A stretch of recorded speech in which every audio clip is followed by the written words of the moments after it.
Hi, I'm Daniel Fisher here at Sweetwater Sound. And I am Creative D. Will. And today we're going to talk about how to choose the best MIDI controller for you. More specifically, what me and Daniel rock with when it comes to these controllers. And the reason we're both up here is because we both use MIDI controllers in very different ways. Yeah, I utilize mine inside of my DAW, and I like USB to MIDI.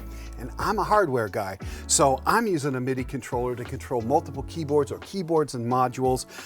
It's more for me about space and maybe some features on the controller that the keyboard or module itself doesn't have. Yo, but before we dive in and talk about all these awesome controllers and what they have to offer, do me a favor, hit that like button, subscribe to this channel, and hit that notification bell so you don't miss any of our future up-and-coming videos. And if you want to check out any of these controllers that you see mentioned in today's video, then check out the links in the description, or you could always head over to sweetwater.com. So, Daniel, bro, I've been following you for a while, man, like a while. Your MIDI videos that you have up on Sweetwater channel has taught me a lot. So I guess my question for you is, what do you look for when you look at MIDI controllers? What are you looking for? What are some of the features that you like? So for me, I am a somewhat trained keyboard player. I'm no expert at it, but I have spent many years playing this exact format.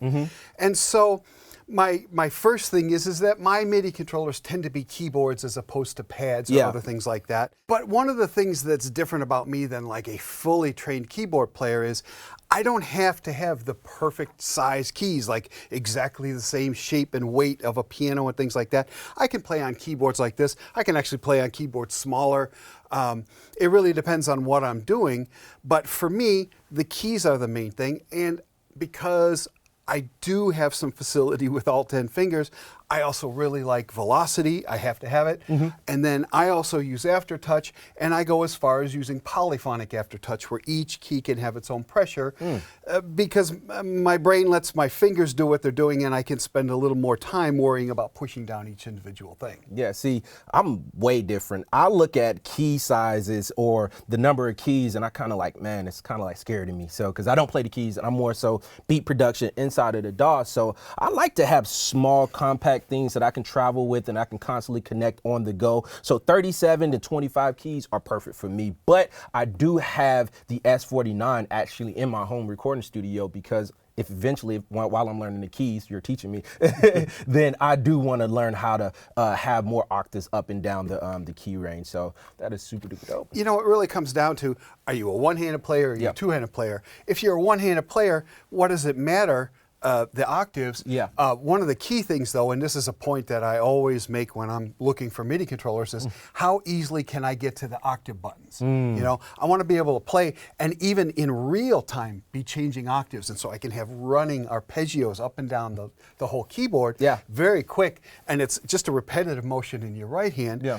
But so I need octave buttons. As long as I have easy to reach octave buttons, I can deal with less than 61. You know, I almost never need 88 because I just wasn't trained that way, and the octaves are simple enough for me. Yeah, awesome, man. But for me, like you said, I do love pad controllers. Pad controllers, I do a lot of hip hop music, so actually being able to finger drum and play along is, I mean, my bread and butter. That's what I absolutely love. So having a controller that has the keys and the pads is just like golden. I love that. But something like the Machine Plus right here has nothing but the pads, and as well as the ability to switch over into MIDI control mode and map all of these to functions inside of my DAW. So that is something that is very, very important for me. I absolutely need a controller where I can map to my DAW, because I'm inside the box and I love to be able to control my DAW with all the parameters on the controller, and having it with the pads is just the extra icing on the cake. Now, that one is, we're both the same on that, because I use that assignability for knobs and sliders and things to go to the exact synthesis parameters that I want. And so I don't have to reach out to each module. I can get to the cutoff, I can get to the resonance, I can get to attack, decay, sustain, release, things like that. And ideally, it's as simple as either typing in the CC number or sending a CC number and having it learn. So that is a feature I'm really big on. Another one that's really important to me that's probably different for you is I really like the ability for something to be battery powered, because I don't need that. I know you got a computer with you, so you always have a power supply with you. I don't always, and so that's two considerations. One is I do like a battery power, And sometimes you can just use a brick, a charger brick, and that'll work as well. But as long as I can get portable, because now there are so many cool portable keyboards that are battery powered or little modules, I like to be able to just go anywhere and not rely on power. Yeah. So you mentioned battery power. So for me, like I said, I don't need that, but I recently purchased my first synth, which was the Hydrasynth Explorer. And that is battery power, as well as you can plug into the wall, and I can actually power it by USB. Well, not power it by USB, but I can plug it up and utilize it as a MIDI controller along with the synthesis that comes on board. So that was my first MIDI controller / synthesizer that I use. What's your thoughts on the Explorer, man? So obviously, I'm a huge fan of the Hydrasynth. I've made many videos, like you say, and it is a great synth. I've also done many of my synth clips tutorials using that because it's just so perfect as a synthesizer. But as a controller, it's also important because it has, like we talked about, the Polyphonic Aftertouch. Yeah. And some of you might think, man, I don't need Polyphonic Aftertouch. It's too complicated to be worrying about playing and pushing different things. But there are times when you're just pressing one note. And in fact, can I use this? Yeah, go ahead. So, so you can hit one note and do something, and then on another note, do it differently, and you don't have to be burning on the keys to use Polyphonic Aftertouch. So.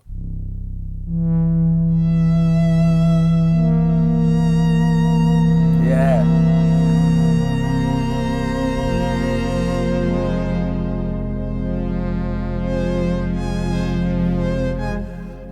That's real control, And so I do like that, and you can see here the Control S49.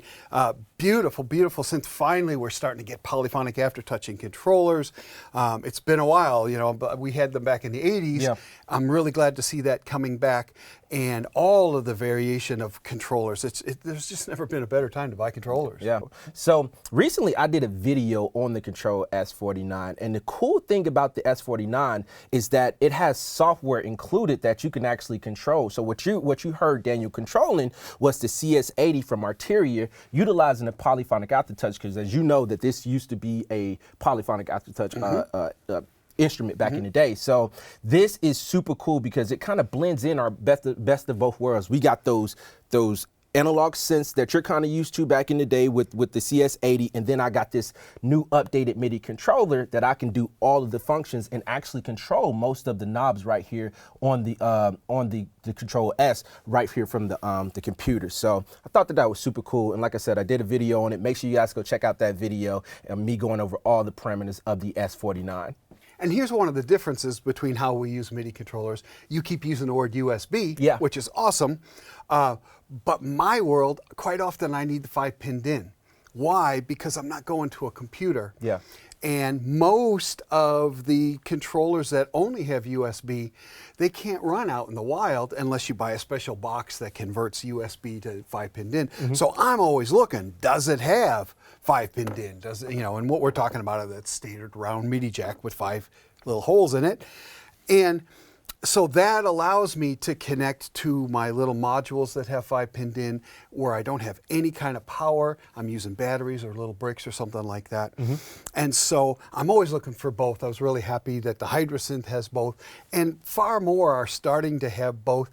But when you start going down into the budget range, you'll start only having USB. Yeah. And that kind of rules it out for me. Yeah, kind of like this APK Mini. The Machine Plus, I want to talk a little bit about this because I mentioned DAW Control, and I just want to show you guys what I mean by DAW Control and being able to map all of these functions. So I got an instance of Cubase open over here, and I actually have the Machine Plus plugin pulled up, but if I hit Shift and I hit Channel MIDI right there, now I have the ability to map all of these knobs to any function inside of my DAW, not just the transport controls, but say for example, if I want to zoom in on this screen and I'm far away from it, right? I can hit this button right here, boom, I have that map right there.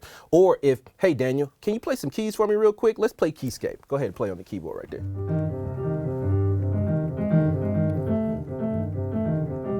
So I got you playing on that right there. Now say if I wanted to record that, I come over here, hit record, boop.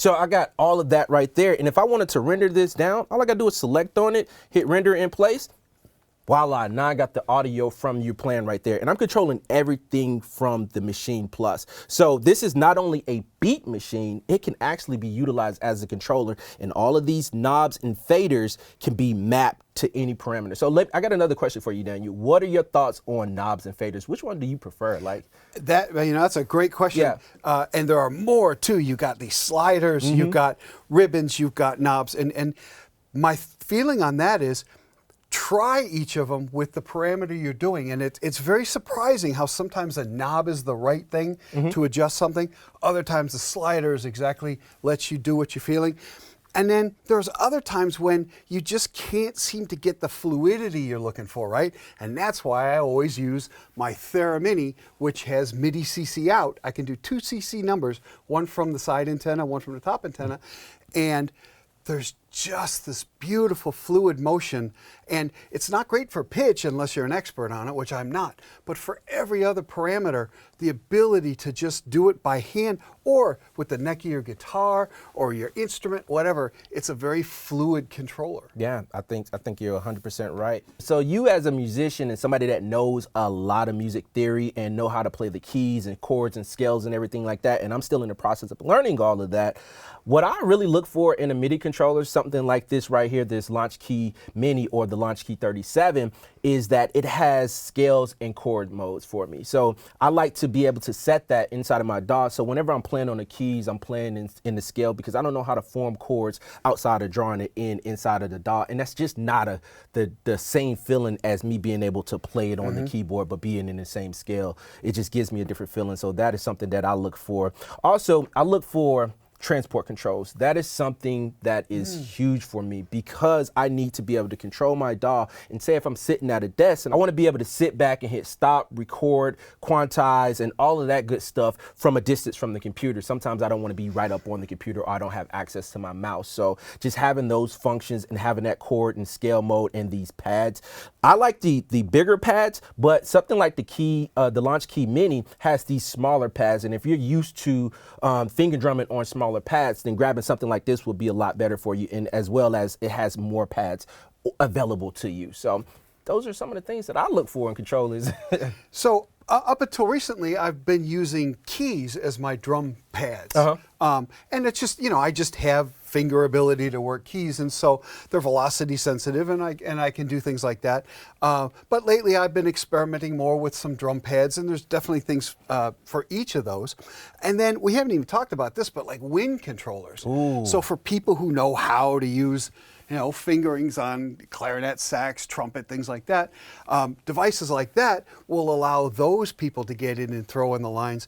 And those lines are very connected because those instruments are designed for beautiful legato playing and very different performance modes. Definitely. So another feature that I look for in MIDI controllers is a good arpeggiator. And some of these have arpeggiators and sequencers. Yeah. I almost never use the sequencers. I prefer to just play it. But an arpeggiator, this is one of those times where theory really comes in handy. How so? Because the theory informs me on how to make very interesting chord changes, but my brain's not worried about playing everything in time and in rhythm and perfect.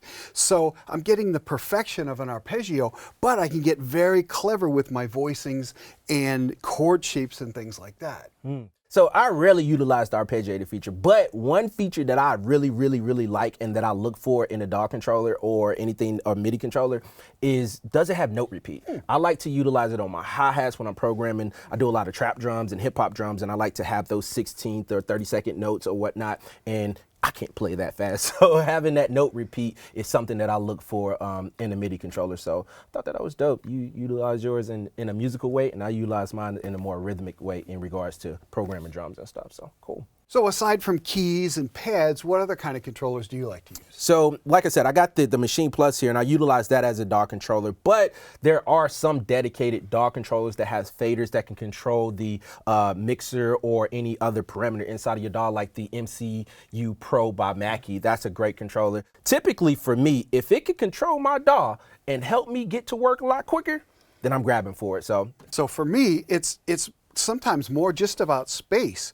I don't have space to do demonstrate a module, demonstrate something, and have a controller that's 88 or 61. I need more desk space. So a lot of times that's what's something that's important.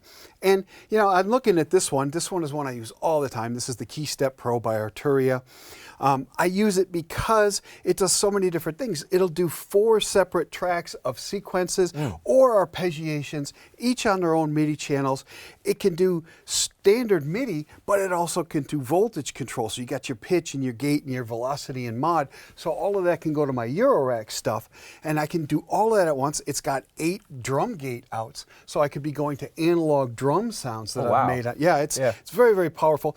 And it has ribbon for both pitch and mod, and I like both. When I'm doing real-time synth jamming, I like a wheel, but one of the cool things about ribbons is that you can just touch somewhere different and jump immediately to that value. So you can hit something and then slide. You don't have to go up to that value and come back down the way you do on these. Oh, wow. Yeah. That seems pretty cool.